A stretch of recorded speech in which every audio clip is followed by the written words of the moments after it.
She hid her dark fantasy from the Alpha King until he completely lost control.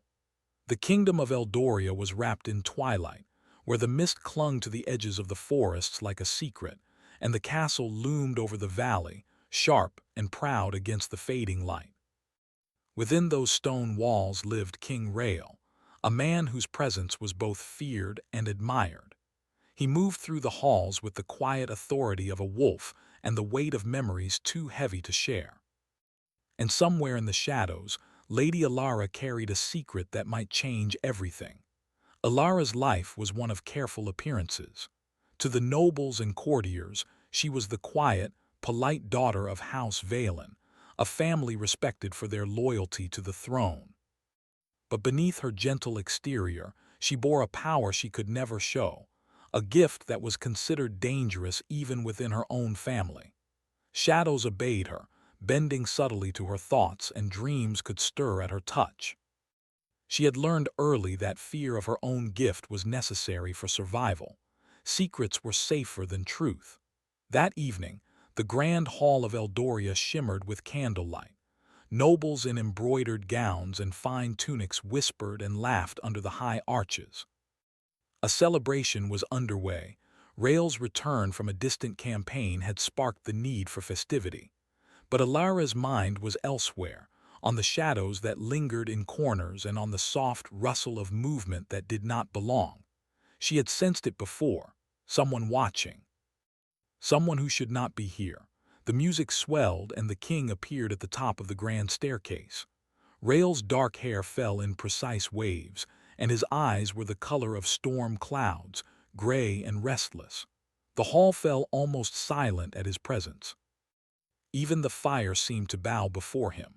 People admired him from afar, but there was also an edge of fear, a reminder that his rule was absolute, and crossing him could have consequences no one dared imagine. Alara caught his gaze from across the room. Something in his eyes was different this evening. Not suspicion, curiosity. A dangerous curiosity that made her heart skip and her pulse quicken. She quickly looked away, hoping he would not notice the way her shadow trembled along the floor, stirred by the uneasy tension she felt. But Rael did notice. It was during the toast that the danger became clear. A figure cloaked in black pushed through the crowd, moving toward the king with silent precision. Nobles gasped, but Rael's hand went to the hilt of his sword instinctively. Alara's instinct screamed before anyone else realized what was happening. The figure raised a blade and her heart froze. Shadows rose from the corners of the hall, dark tendrils that twisted and coiled around the intruder. "Stay back," she whispered to herself, though no one heard. The shadow hit the intruder with a soft, heavy force, knocking him to the floor. Gasps filled the hall. No one knew how it had happened. Rael's eyes were wide, locked on her, and for the first time Alara felt the weight of exposure. The intruder fled and Rael stepped down from the staircase, moving with dangerous grace toward her. "Lady Alara," he said, his voice low, almost a growl, "what did I just witness?" Alara's mind raced. She could not tell him the truth, not fully. The shadow was hers, and if anyone knew, fear would follow her forever. Yet the truth wanted to break free. She forced a small, polite smile and curtsied. "Your Majesty, I only reacted to protect you. It was nothing. A trick of the light, perhaps." Rael did not smile. His eyes were sharp, piercing, as if he could see the very shape of her thoughts. "A trick of the light?" he asked. "Perhaps, but I felt something unnatural. You are hiding more than politeness, Lady Alara." Her heart pounded and she realized that her secret was no longer hers alone. He had seen her power, though not fully, but he sensed it, as if a shadow of it had brushed against his own soul. The banquet ended quickly after that. Guests whispered behind hands, curious and afraid, but Rael did not speak to anyone else. He walked with Alara through the candle-lit halls toward the balcony. The night air was cool, filled with the scent of autumn leaves and the distant echo of the forest. "You cannot hide from me," Rael said softly, standing close enough that she could feel the warmth of him, the quiet authority that seemed to bend even the wind around him. "Whatever you hide, I will find." Alara swallowed, trembling. Part of her wanted to run, to disappear into the shadows of the castle where no one could touch her or her secret. Yet another part, the part she dared not admit, felt drawn to him, to the danger, to the unknown that he represented.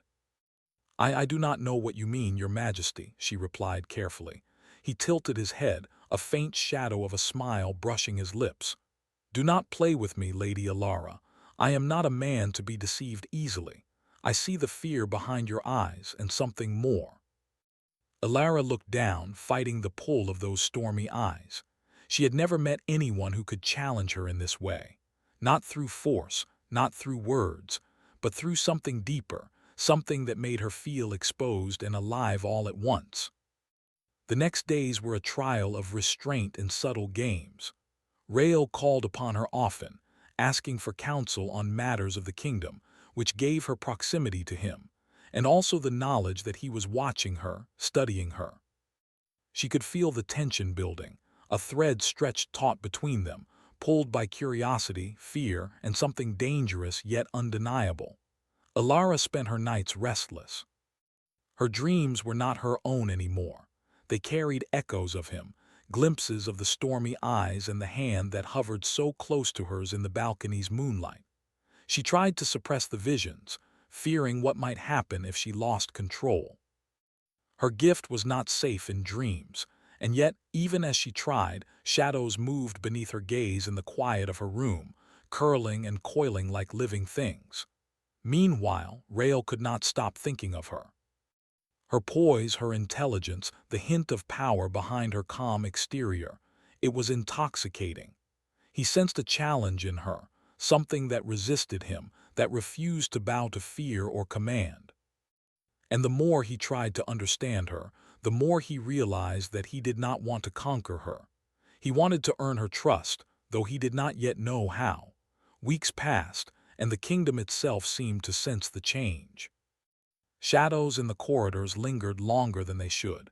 Whispers of danger floated through the air, and courtiers began to notice the quiet tension between the king and the lady who had touched shadows.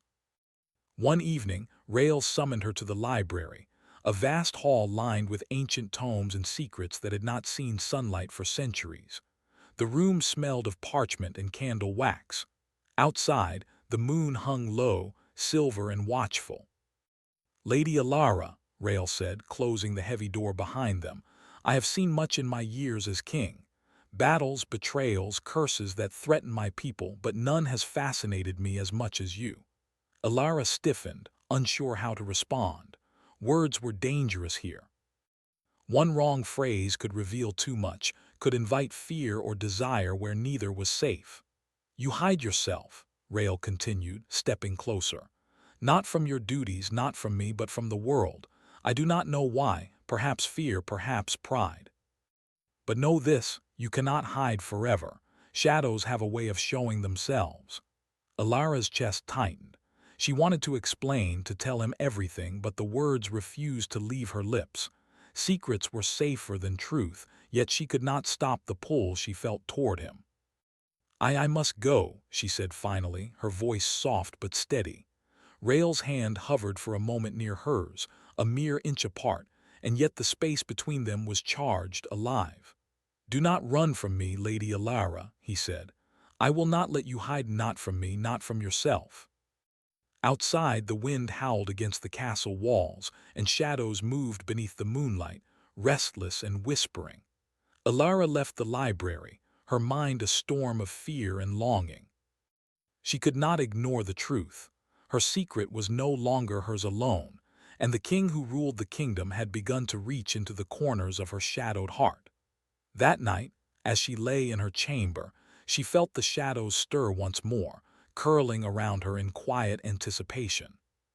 Somewhere in the darkness, the forest whispered of change, of power awakening, of a bond neither could yet understand. And far across the castle, Rael stared at the empty doorway of the library, thinking of the woman who had touched shadows and stirred his soul. "Whatever you hide," he murmured, "I will find it and I will not let it go." Outside, the moon shimmered over Eldoria, and the kingdom itself seemed to hold its breath.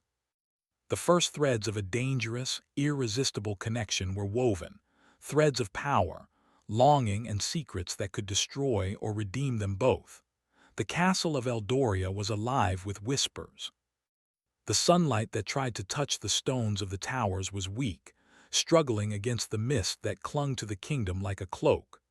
Lady Alara moved quietly through the halls, her steps measured, her mind heavier than the armor of knights in the guardrooms. The night of the banquet, when her power had revealed itself even slightly, lingered in her memory like a shadow that refused to fade. King Rael had summoned her again, and the thought of meeting him both thrilled and terrified her. She had spent countless nights practicing restraint, watching her shadow magic, and yet she knew it had drawn him in ways she could not control. She had learned that no matter how carefully she hid her abilities, they always reached him first. And he, in turn, seemed to sense more than he should. That morning the castle felt different. The corridors were empty, but the air carried tension, heavy and suffocating. Servants whispered as they passed, casting glances at Alara, and she kept her head bowed, pretending to be absorbed in her duties. Yet with every step, she felt the invisible thread pulling her toward Rael, toward the inevitability of confrontation and something more. The king awaited her in the council room, a room of cold stone walls and high windows. He stood by the map of the kingdom, fingers tracing the borders, but his eyes were not on the map. They were on her. "Alara," he said, his voice calm, yet sharp as steel, "come closer. We must discuss the eastern borders." She approached, her heart pounding. She could see the storm behind his eyes, the restless energy of a man used to control, and yet now challenged by something he could not grasp. She tried to focus on the matter at hand, speaking of trade routes, the threats of bandits, and the precarious loyalty of neighboring lords. But every word was shadowed by awareness. He was studying her, waiting for a glimpse of the secret she had barely contained. "You are clever," he said finally, his voice low and cautious. "But there is more to you than I see. You are unusual, Alara. I feel it and I cannot ignore it." Alara swallowed. The walls she had built around herself trembled.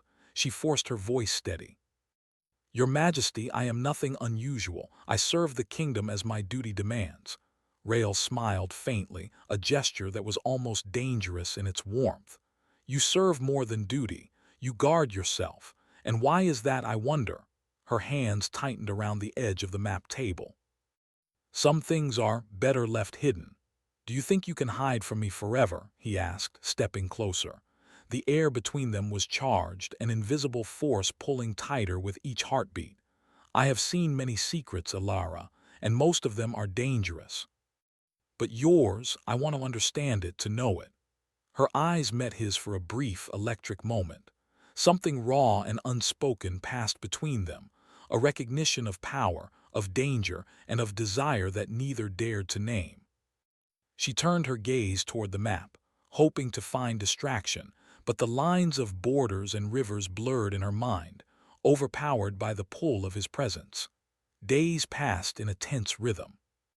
Rael found excuses to summon her, sometimes for counsel, sometimes to oversee arrangements for festivals or military inspections.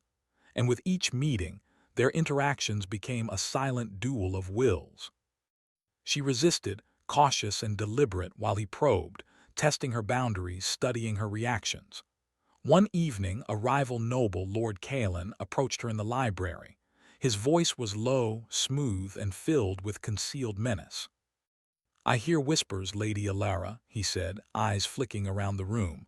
"People say you are different, perhaps dangerous, perhaps more than a lady of the court." Alara's heart tightened, but she forced a polite smile. "I am nothing unusual, my lord. Rumors can twist any truth." Kalen's eyes gleamed. "But truth has a way of revealing itself, doesn't it?" She nodded, but her mind was already alert. Lord Kalen was ambitious, cunning, and he had influence in the court. If he suspected her powers, it could be disastrous, not only for her but for Rael as well. That night, Alara returned to her chambers restless. Shadows moved around her, stirred by her unease, and she felt their energy like a heartbeat beneath her skin. She tried to focus to calm herself, but sleep refused. Her dreams carried images of Rael, eyes like storms, hands almost touching hers. And in the dream, her magic moved freely, shaping the darkness into whispers that called to him, even though she resisted. Meanwhile, Rael could not ignore her. He walked the halls alone, thinking of her, trying to decipher the enigma she presented. The brief taste of her power at the banquet had lingered, haunting him. He did not fear it. He had faced many dangers, but he was intrigued, and perhaps, in a way he would not admit, drawn to it. Their next encounter was in the castle garden, a hidden place of moonlit paths and fragrant flowers. Rael had requested her presence to discuss the upcoming harvest festival, yet the tension between them was palpable. The night air carried the scent of jasmine and damp earth, and the shadows around them seemed alive, bending subtly toward her presence. "You move with caution," Rael said softly, his voice low as the breeze. "But I feel you in every corner, even when you think no one watches." Alara's chest tightened. "You should not feel anything unusual, Your Majesty. I am only a lady of the court." "You lie well," he said, a shadow of a smile crossing his lips. "But lies do not fool me. I see the fear, the control, and something else. You are hiding yourself, Alara. Do you not wish to be free?" Her gaze dropped to the ground, and the shadows around her seemed to curl protectively. "Freedom is dangerous. Some truths are better left unseen." Rael stepped closer. "Danger does not scare me, and I am not most men." Something unspoken passed between them, and for a moment time seemed suspended. The wind whispered through the leaves, carrying a sense of destiny that neither could deny. And yet both felt the weight of restraint, one for fear, the other for control. Suddenly, the shadows in the garden stirred of their own accord, moving like living beings around Alara. Rael's eyes widened slightly, and though he did not speak, she could feel his awareness, his recognition of her power even when she tried to contain it. "Control yourself," he murmured, his voice both warning and admiration. "I do not wish to frighten you or myself." Alara nodded, but her heart raced. Each encounter, each shared glance, tightened the invisible thread between them. She feared the pull, yet she could not resist it. Days later, news came that Lord Kalen had been plotting against the king. His schemes threatened the stability of Eldoria, and suspicion fell on many nobles. Rael called upon Alara to assist, knowing that her insight and her power could uncover the hidden threat. She agreed, though with trepidation, knowing that each use of her gift brought them closer together, and closer to the danger that lurked in the shadows of both their hearts. They worked side by side, moving through corridors, examining evidence, and interpreting subtle signs that others overlooked. Rael's trust in her grew, and though neither spoke it aloud, a bond was forming, a bond of respect, of reliance, and of something deeper that neither could fully name. One night, as they reviewed documents in the library, a candle flickered, and the shadows around them seemed to dance with a life of their own. Alara felt the pull of her magic, subtle but insistent. Rael noticed the change immediately. "You cannot hide it completely," he said, his voice low, almost a whisper. "Not from me." Her heart skipped. She looked into his eyes, seeing curiosity, desire, and something else, a willingness to accept what others might fear. "I am trying," she admitted softly. Rael's hand hovered near hers, though they did not touch. "I do not want you to hide from me," he said. "Whatever it is, I want to know it, and you."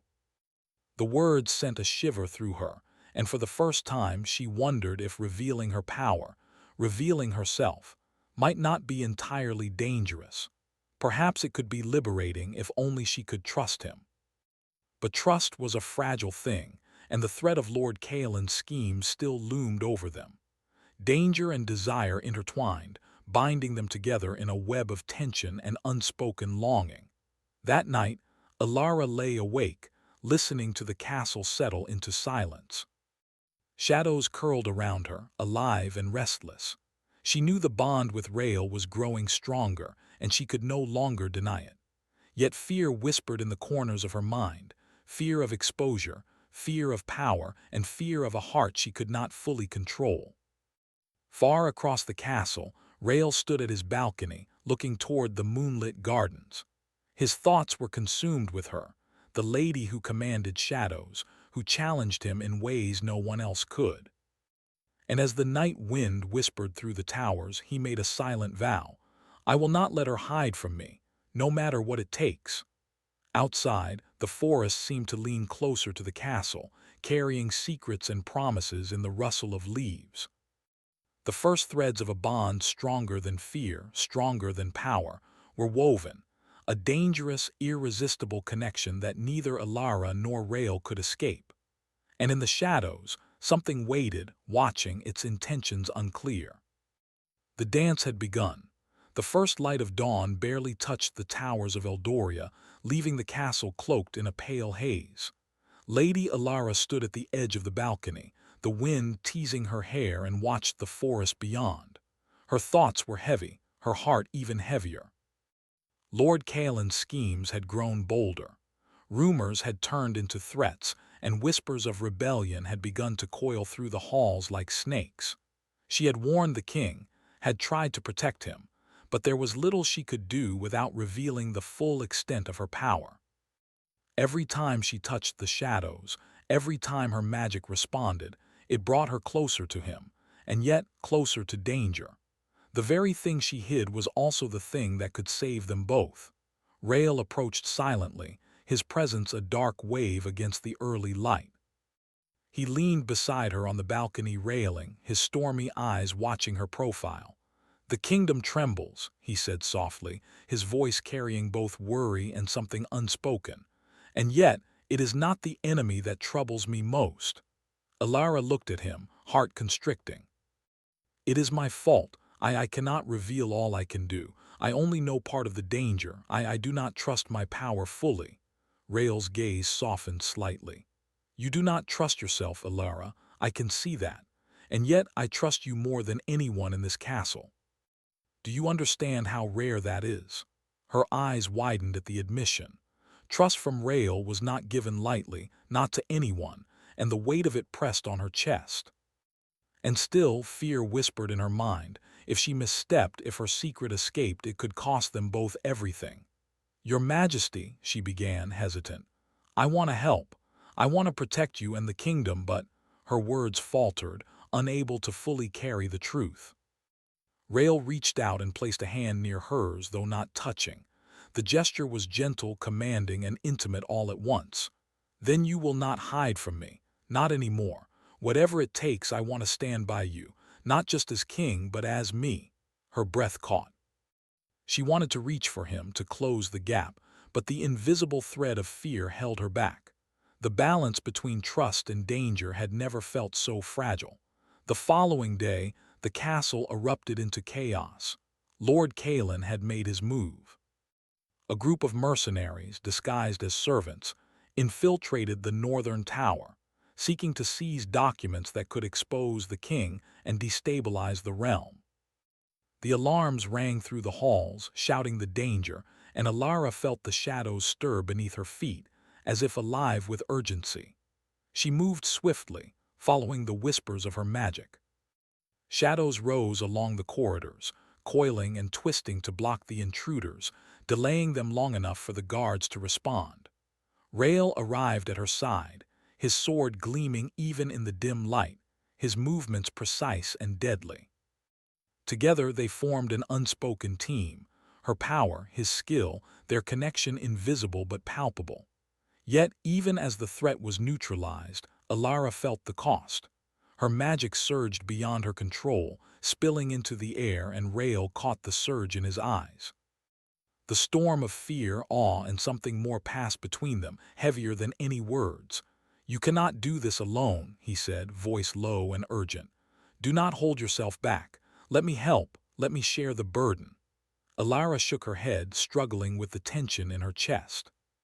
I cannot. My gift, it is dangerous. I fear what it might do if I lose control. Rael stepped closer, his presence like a shield and a challenge all at once. I am not afraid of you, Alara. I am not afraid of what you can do. I am afraid of losing you if you hide. The words struck her like a thunderclap. She had spent so long hiding, not just from him but from herself, that she had never imagined someone could see her and still not recoil. Still, the fear remained, clawing at her heart. Could she trust him completely, or would the very power that saved them also destroy everything she loved? That night, the castle seemed quieter, but the tension lingered. Rael requested her presence in the private hall, a room of dark wood and high ceilings where secrets could be spoken without interruption. He stood by the fire, shadows flickering over his face. "Ilara," he began, voice measured, "you cannot carry this alone. I will not let you." She looked at him, the firelight reflecting in her eyes. I am afraid. Afraid of what my gift might do, afraid of losing control." Rael moved closer, the space between them charged, alive. "Fear does not make you weak, it makes you human. And yet you have the strength to face it. Let me be your strength." The words touched her in a way that she had never allowed anyone to touch. Desire, trust, fear, they mingled in her chest, and for a moment the walls she had built around herself trembled. But even as she reached for the possibility of trust, the danger was never far. A messenger arrived, breathless, with news that Kaelin's influence had grown. Several nobles had been swayed to his side, and the threat to the throne was more serious than ever. The king and Lady Alara knew they had to act decisively, yet every move carried risk, not only to the kingdom but to the bond forming between them. In the council room, surrounded by maps and letters, Rael and Alara worked together. Her insight, informed by her magic, helped uncover secret alliances, hidden passages, and the movements of those who plotted against the crown. They moved in a rhythm that was almost a dance, Rael's authority guiding, her power revealing, their connection deepening with each shared glance. During one late night of planning, Rael looked at her, eyes dark with both storm and longing. "You have saved more than the kingdom, Alara. You have saved me from my own solitude. Do you understand that?" Her heart constricted. I only do what I can, Your Majesty. I do not seek gratitude or praise." He stepped closer, the space between them shrinking. "I do not ask for either. I ask for trust, for truth, for you." The words, simple yet heavy with meaning, left her breathless.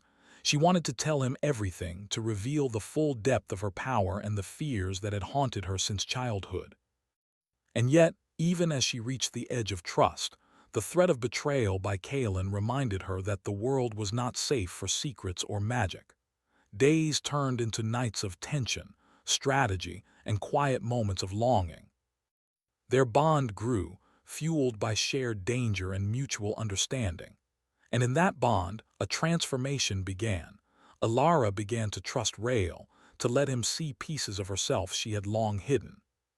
He, in turn, began to soften the rigid control that had defined his rule, allowing himself to lean on another for the first time in his life. One evening, after the council meetings had ended, they walked through the moonlit gardens. The air was cool, fragrant with flowers, and the shadows seemed to bend around her, alive with her presence.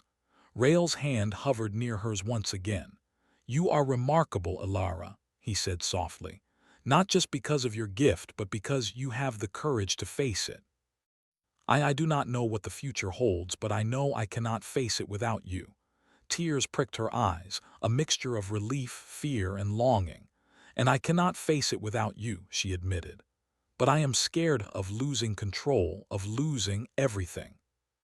Rael's gaze softened, fierce yet tender. "Then we will face it together. Whatever comes, we face it together." In that moment, the tension between them was almost unbearable. Desire, fear, and trust tangled like shadows under the moonlight. For the first time, they both acknowledged the depth of what was growing between them, an unspoken bond that was stronger than fear, stronger than danger, and yet as fragile as the wings of a butterfly. But even as they shared that quiet understanding, danger had not left them. Lord Kaelin's plots were far from over. Rumors of rebellion and whispers of betrayal moved through the halls, carried on the lips of those who sought power at any cost. The kingdom teetered on the edge, and the thread connecting Alara and Rael was the only thing holding the balance. As the night deepened, shadows lengthened across the gardens. Alara felt her magic stir, responding to the tension in the air, the danger that lurked unseen. Rael noticed the movement, and for the first time, he allowed himself to acknowledge the fear beneath the thrill of attraction. "You are no longer hiding from me," he whispered, voice low, almost a growl. "But are you ready to trust me with everything?" The question hung in the night, heavy as the stars above. Alara did not answer immediately. She looked at him, seeing both storm and sanctuary in his eyes, and somewhere deep in her heart, she realized that she had already begun to trust him, even if only in part. The forest beyond the castle seemed to lean closer, as if aware of the bond forming, of the dangers yet to come. And in the shadows, Kaelin watched, waiting for the perfect moment to strike, unaware that the connection between Alara and Rael had grown stronger than he imagined. The dance of shadows, desire, and danger was only beginning, and neither Alara nor Rael would emerge from it unchanged. The wind howled through the towers of Eldoria, carrying the scent of smoke and the tension of an impending storm. The kingdom had never felt so fragile, as if the very stones of the castle held their breath in anticipation. Lady Alara stood at the edge of the balcony, the moonlight falling across her face, and she could feel the pulse of her magic thrumming beneath her skin. Tonight would decide everything, not just for the kingdom, but for the bond she shared with King Rael. Rael approached silently, his steps soundless on the cold stone floor. The storm in his eyes mirrored the turmoil in her own heart. "The threat is closer than we imagined," he said, his voice low but firm. "Kaelin's forces have gathered outside the northern wall. They plan to strike under the cover of darkness." Alara nodded, tightening her hands. "I can help," she whispered. "But this time I cannot hide my power. If I lose control, it could consume me or worse." Rael stepped closer, his presence a shield and a challenge all at once. "Then we will face it together. I trust you. Do you trust me?" Her breath caught. Trust had been the hardest thing for her to offer, yet the look in his eyes, a mixture of storm and warmth, made the answer simple. "I trust you," she said. The king's hand brushed hers, and for a moment the storm outside seemed to pause.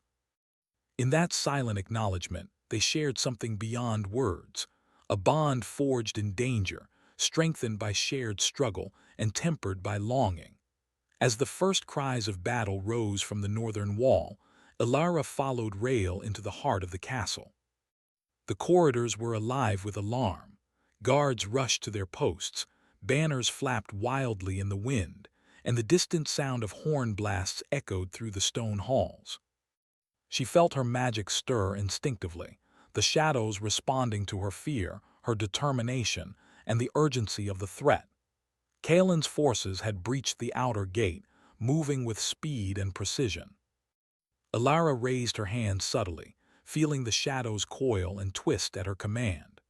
Dark tendrils slid along walls and floors, slowing the intruders, confining them, keeping them at bay long enough for the guards to intercept. Rael fought with his usual precision, every swing of his sword a calculated strike, every movement purposeful. He and Alara moved together seamlessly, a combination of skill and power that seemed almost magical in itself. The threads of their bond wove through every movement, every glance, every shared moment of understanding. And yet, even as they fought side by side, danger escalated. Kaelin, sensing defeat, approached the inner hall with a smaller but more dangerous group. He carried dark magic of his own, twisted and unnatural, fueled by ambition and envy. "You cannot stop me, Lady Alara," he shouted, his voice echoing through the hall. "Your power will fall to mine and the king will bow." Alara's heart tightened. Her fear rose, but it was tempered by determination. She had hidden her power for too long. Now she would use it not to harm but to protect. Shadows rose like living walls, twisting and moving with purpose, and Kalen's magic clashed against them, sparks of energy filling the air. Rael stepped forward, sword raised, and met Kalen's challenge. "You will not harm this kingdom," he said firmly. "And you will not harm her." Alara felt the shadows respond to his voice as well as her own. She had never seen them move with such clarity, such strength, as they did now, intertwined with the king's presence, shaped by both their determination. The battle in the hall was fierce. Kalen's dark magic struck with precision, but Alara's shadows shifted faster, forming barriers and paths, protecting guards and striking back in careful measures. Rael's sword sang through the air, cutting through Kalen's forces, protecting Alara and the nobles who had been caught in the chaos. And then it happened. Kalen, desperate, struck directly at Alara. The shadows shivered in response, but her control wavered, and for a terrifying moment she feared her own magic would spiral beyond her grasp. Rael's voice broke through the chaos. "Alara, trust me." Something in that single phrase steadied her. She focused on him, on their bond, on the trust they shared. Slowly, the shadows obeyed again, controlled, precise, flowing like a river under her command. They wrapped around Kalen, neutralizing him without harm, binding him so that he could not rise again. The hall fell silent. Guards caught their breath.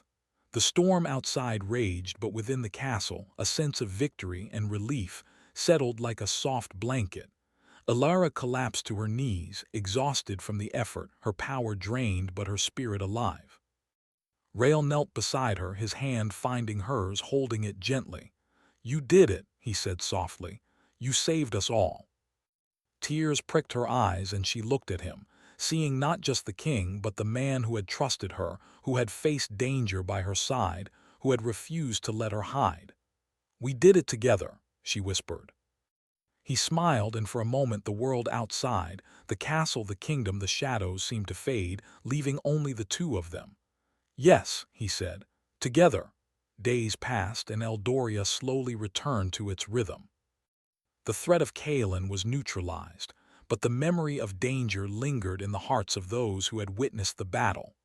Alara's magic, once feared and hidden, was now seen as a gift that had protected them all. She felt a sense of relief, but more than that, a sense of acceptance for herself and for the bond she shared with Rael. The king called her to the balcony once more, where the first light of dawn painted the sky in soft golds and purples. The air was calm, the mist lifting from the valley below. "You have changed everything," Rael said, voice steady, eyes dark with emotion. "Not just the kingdom, but me." Alara looked at him, heart full, courage blooming. "And you have changed me. You made me trust. You made me see that my gift is not something to fear, but something to share." Rael stepped closer, the space between them alive with unspoken words. "Alara, I cannot promise the world will always be safe. Danger may come again. But I can promise this: I will not leave your side.